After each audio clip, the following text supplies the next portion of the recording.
go, and we'll have a long, slow cruise with a Triple M hottie up the front and the Triple M hottie down the back. Oh, you've got the Triple M cars out there as well. Yeah, we've got to look after the boys, make sure they know where they're going, and, you know. And you should buy them breakfast. How many of the Banditos are there? Oh, there's a whole stack of them, but yeah, we'll buy them breakfast. We'll scam them breakfast somewhere. Not at one of the major hotels, you won't. Probably not. I know normally one of the beautiful Sydney harbourside hotels looks after us, but of course 6 Banditos might be just a bit of a threat in their posh restaurants. They're all shaking their head. They're onto it. They want to go into one of the new hotels. We'll try and organise something else. It'll be great cred for one of the hotels. Oh, it'd be huge. I can just imagine how the Hilton would love to open up the San Francisco grill to the Banditos so they could bite the heads off chooks. Yeah. Matey, the boys, are they on Harleys still? Yeah, they're still on Harleys, yeah. I heard a lot of the serious bikers were getting rid of the Harleys because all the wuzzers from the North Shore are riding them. Yeah, there's a lot of woozy boys on Harleys. I don't know. I heard a rumour that the boys were going to move to Nortons, but I don't know. These guys are still on Harleys. I hope so. What a wonderful bike. Yeah, the Nortons are great. One day I'll bore you with details of my Norton Commando, Reg. I remember. But not now. I wonder what hotel Queen Elizabeth's staying in. Maybe the boys could go and have breakfast with her. No, she's at Admiralty House. They'd never get in. All right, talk to you at 7:30 when you got the convoy happening. Cool. You can sing a chorus of We've Got a Big Old Convoy while you're reporting from the back of the bike. And listen, you can play Born to be Wild. You can... Actually... Good idea. I was just going to get rid of... I think Born to be Wild would be great. Are the boys into that? Yeah, they're into it, yeah. All right. Consider it done. Righto. Cheers, matey. See you, mate. A beautiful summer's morning. This Thursday morning. What are you doing? Oh, butterscotch. Great. I haven't had one of those in years, and I have a fairly sore throat, as you can tell from my crunchy voice. How rude of me. I'm sorry, Felicity. Butterscotch, would you like one? Oh, yeah, great. You know, this taste always reminds me of my school uniform with the extra short skirt and the torn stockings. You know, I remember at school... we used to suck them with the wrapper on because it made them last longer. And then when they were half finished, we'd peel the wrapper off and rub our tongues along the ridges underneath until the sweet flavour trickled down our throats. His body clock, his internal body clock to these half-hour bulletins, he's hopeless because he can't really tell the time, old Reg. Well, you know, Mickey's big hand, Mickey's little hat. It's all a bit challenging. I think I'll give him a digital watch for Christmas. This is a bug. There's a little bit of time over the front of this record. I wonder if Frank would like to clash with me while I'm speaking. No? Yes, certainly. Thank you, Frank. He spreads it around, doesn't he? It's 25 to 7 now. No, just a thoughtless back announcement party. There's no need to overreact. Oh, sorry. It's 21 minutes to 7. Have a look out the window, boys and girls. Pretty. Yeah, those of you driving across the Harbour Bridge, have a look at the sunrise, but have a look at it briefly. Otherwise, you'll run into the person in front of you. Well worth a quick look, though. The magic fella just poking his head over the horizon, and all the clouds are turning pink. It won't last long. Look now. Eyes on the road. Excuse me, but did you just whistle at me? Yeah, I did, Lava. But don't you realise this is 1992? Yeah? It just so happens to be very degrading to whistle at women. Yes, but Standing up there on your scaffolding, you think it's smart, don't you? Well, it's not awful brains. We aren't pieces of strutting meat waiting to be jeered at. Look, how would you like... Easy! I was only whistling to warn you about that dog turd you're about to step on. Oh, so you don't think I'm very attractive, eh? Not really. Nice enough looking, but that smells a bit off-putting. Well, you could have whistled.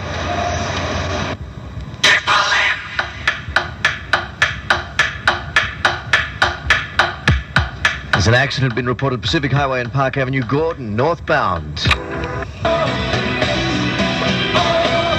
Last year's effort. No son of mine. Has your father ever said that to you, John boy?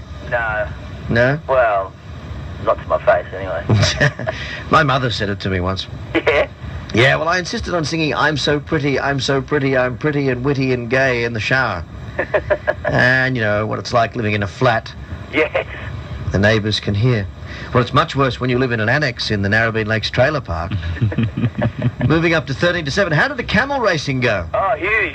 Yes, Manly Beach was the venue and Reggae one of the competitors. I believe you went quite well in your heat. Yeah, the heat time, I had a great camel bolted along there and I made the final, and in the final I had this camel and the they didn't have any reins with it. And I said, how am I going to stop it? They said, don't worry, it's well trained, it'll stop. And then after we ran over one of the handlers from another camel at the start, they just sort of started walking. And then it walked all the way to the end and crossed the finish line and immediately sat down and turned around and looked at me and sort of said, you know, you can get off now. Yes. It came last. Did you get off? I jumped straight off. I see. You should have hurried down to get a fast one. Isn't that the old joke? I think that is the old joke. Well, it just proves what Jim always said to me. Yeah. You're better off in heat. Morning. It's Camel Ellis. Camel Ellis. And we're not talking about his smoking habits, ladies and gentlemen. Camel, the cigarette that counts. Yuck. They used to say that. They did, didn't they? When they were allowed to advertise. Of course, it's a different world now, especially after recent judgments. Yes. It's going to have a profound influence, particularly given the retrospectivity of said judgment. Yeah, I know. It could be frightening. How far are they going to go back? Litigation capital of the world. Dun. Won't bother you, though, because you're a health freak, I know that. That's right. I'm very healthy. He is a very healthy man. Anybody with that much alcohol in his bloodstream tends to avoid major diseases. That's right. They can't survive in blood that polluted. There's one thing in his favour, I suppose. We just had a beautiful sunrise. Do we have surf to go with it, son? Yeah, Birthday party on Thursday night. Yep. You did a gig on Friday night. Yep. Another gig on Saturday night. Yep. And then you were in the camel race yesterday. Yeah. Have you ever thought of entering the Ironman events? You're amazing. We think you're amazing. Amazing. All right, matey, talk to you in 2. Oh, I'll be there. Okay. Meantime, hunters and collectors take us to the news at 7 o'clock. You got to throw your arms around me. It's a love song written to a girl who worked in a prosthetic devices shop. Reverend Dr. FM. You better make sure y'all tune in. Mulray FM. Then you'll be forgiven for all your sins. Mulray FM. Mulray FM. Mulray FM. And you'll be forgiven for all your sins. Mulray FM. You're listening to the best of the Doug Mulray Show. Then again, you may just have it on in the background. To do my homework, then listen to the Doug Mulray Show. If I'd done my homework, I wouldn't have to do the Doug Mulray Show. It's a living yeah. Experience any troubles dialing with your lobster, then call us immediately and one of our trained giraffes will be round to set it on fire within 20 minutes, unless, of course, your watch melts. Call the Mulray Surrealist Phone Company yesterday. Our phone number is blue. That color again, 6. This is not an ad. What? 4:24. It's the time now. There's 80 and they're wacky. River until tacky. They smoke funny tobacco. The Mulray family. Simon? Oh. Yeah? I mean, why not?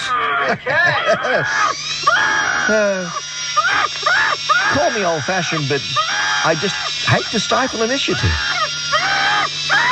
For me and started to kick my ass.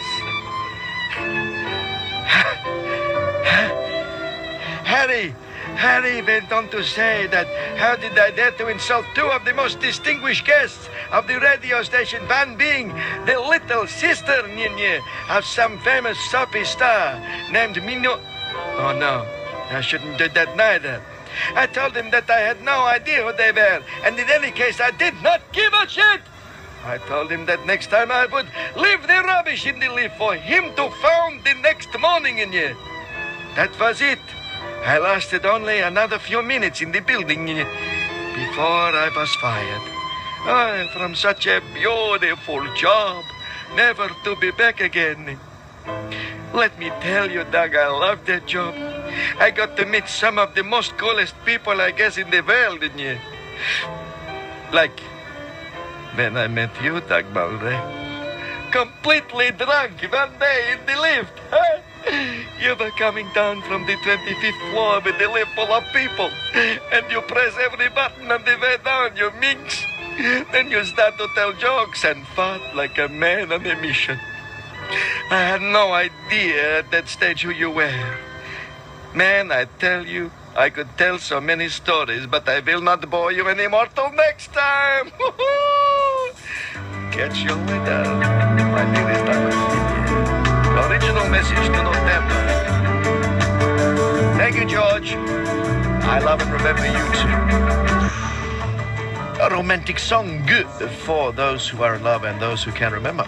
A lot of people are going to fall in love tonight. It's Friday night in the big city. A lot of people going to discover the person of their dreams tonight. A lot of people going to start a relationship that will never end. A lot of people just going to get laid. I really must speak to you, and it's urgent. Yes, what is it? Well, my mother's been in a car accident. I know she was brought here, she's been operated on, but nobody will tell me anything. The staff aren't being very cooperative, and I need someone to help me. Can you please give me some answers? Look, I just need to know her name. Helen Anderson. Oh, yes, I operated on her. You operated? Yes, I'm afraid she's in the critical ward. I think you'd better come and say goodbye. What? You mean my mother's going to die? No, it's just that visiting hours end in 5 minutes. We have to scarf it in, so I thought I'd... Oh, well, thank God. I thought you meant my mother was going to die. Oh, she is going to die. Oh, no. Well, we're all going to die, aren't we, Captain Lynch? Life's but a slow tread towards the yawning grave. Yes, but... Out, no, I mean, look, is she going to die now or what? Oh, no, not now. No? No. I mean, I should say she's got a good 20 minutes left in her. No. You can unplug yourself if you'd like to recover. Not everybody gets to do that, do they? If this is the best of the Doug Mulray show, I'd hate to hear what they threw up. Ugh. Hello. Hello, Doug. I'm just ringing up to say hi and tell you that I'm making progress. Yes. Who is this? Oh, come on, Doug. You know who it is. No, I don't. I say I'm making progress anyway. I mean, it could be a trick or part of some of the tests that they do, but... Yes. Have we met?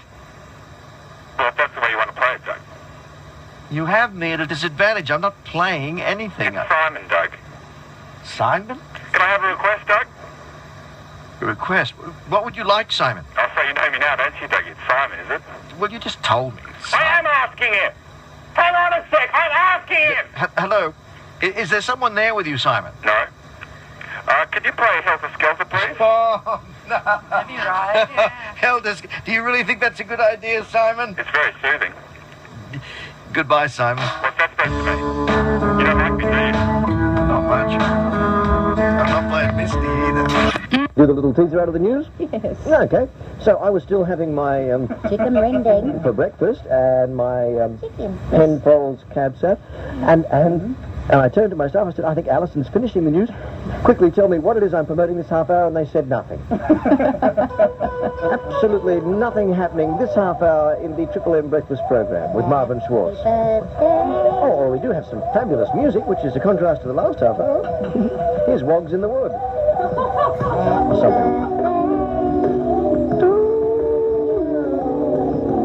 Moments in sketch comedy. Part 2, the Garrett sketch. Hello, I wish to register a complaint. Sorry, we're closing for lunch. Never mind that, my lad. I wish to complain about this Midnight Oil album, which I purchased not half an hour ago from this very music emporium. Oh, yes, the Screaming Blue. Yeah. Well, what's wrong with it? What's wrong with it? I'll tell you what's wrong with it, laddie. The lead singer's dead, isn't he? That's what's wrong with it. Have a listen.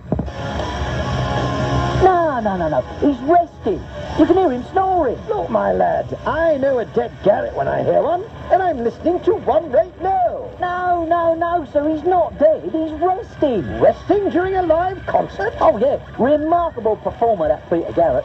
Beautiful plumage, isn't it?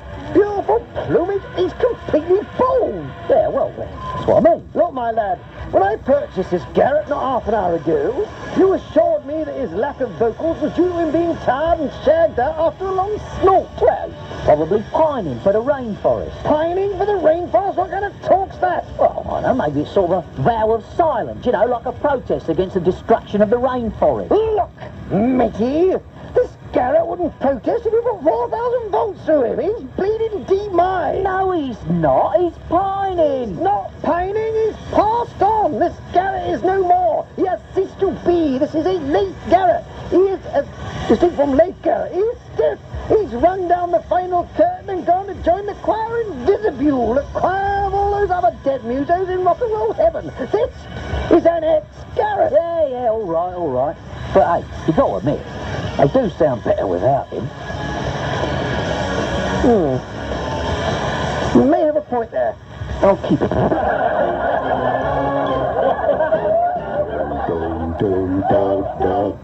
Doug Mulray, Doug Mulray, Doug Mulray, Doug Mulray.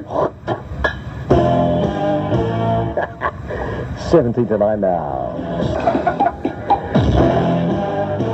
Yeah, Midnight Oil and The Beds Are Burning. What a great tune. The Singing Social Conscience out of 1987. Would you animals just be quiet long enough? Sorry. Would you just demonstrate some respect for your employer and for the audience long enough for me to fulfill my responsibilities as a broadcaster? 12 minutes to 9 is the time, ladies and gentlemen. I apologise. See, drink doesn't affect party. No, the wonderful thing about party is that drink doesn't affect him at all. It's wonderful. But it does make him give us that silly giggle, and I think that's fabulous background. Sam Power, you'll be pleased to know that you have your supporters in the audience after 7 short weeks. Leonie Butter. That's not bad. Oh, no, I'm sorry, no, it's Butler. She's sort of crossed the T and it's leaked over to the L. Leonie Butter. I was thinking, forgive me, I had images. Last tango in Paris. There you go. Leonie Butler of Minto Facts saying, "Dear Sammy, do not despair. Yes, you may be fat, but Doug is ugly and you can go on a diet tomorrow." Right. Yeah. Tomorrow. Yeah. Love ya tomorrow. I'll go on a diet tomorrow. Leonie Butler, you're a plagiarist. That was the famous Winston Churchill quote, wasn't it? I think to Lady Mary Astor, as I recall. She said to him in Parliament. Put poison in his tea. When he was just a little pissed in Parliament. Goodness me, how times have changed. You wouldn't get Margaret Thatcher on the piss in Parliament. Well, in fact, you wouldn't get her in Parliament much. In fact, nobody wants her in Parliament. Everybody wants her dead, but there you go. You see, you can't have everything you want. I remember that quote was originally, "You, sir, are drunk," and he said, "And you, madam, are ugly, but in the morning I shall be sober," or words to that effect. He said some very witty things, didn't he? Like, let's attack Germany. Let's send the Australians in first and use them as cannon fodder, that sort of thing. Gallipoli seems like a good idea. It was another wonderful witticism of Churchill.